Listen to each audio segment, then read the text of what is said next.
மகர ராசி அன்பர்களுக்கு ரொம்ப முக்கியமாக நான் சொல்கிறது ரொம்ப எச்சரிக்கையாக இருக்கணுன்றது. தயவு செஞ்சு ஓவர் கான்ஃபிடென்ஸ் அப்படின்றது வேண்டவே வேண்டாம்.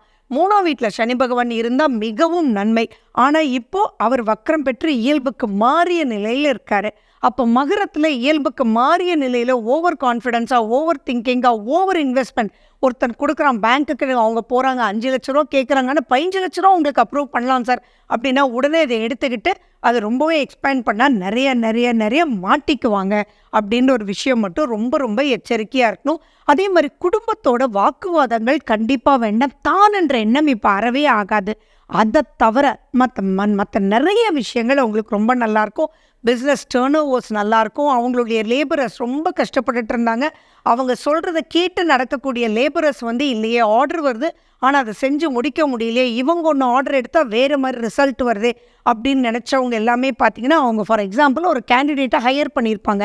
அவங்க இல்லை ஸ்கில்டுன்னு நினச்சிட்டு இருப்பாங்க. ஆனால் பார்த்தீங்கன்னா அது டோட்டலி உல்ட்டாவாக இருக்கும். தனக்கு செட் ஆகாத நிலையில் இருக்கும். அதெல்லாம் இப்போ நல்லா செட் ஆகி ஜெல்லாகி நெக்ஸ்ட் ஸ்டேஜ் ஆஃப் லைஃப்க்கு அனைத்து விதமான விஷயத்துலையும் அவங்க மேற்கொண்டு போவாங்க. பட் ஓவர் திங்கிங், ஓவர் அப்படின்னு எந்த ஒரு வார்த்தையும் வேண்டாமே. ஓவர் வாக்கும் வேண்டாம், ஓவர் நாக்கும் வேண்டாம்ன்றது ஞாபகம் வச்சுக்கணும்.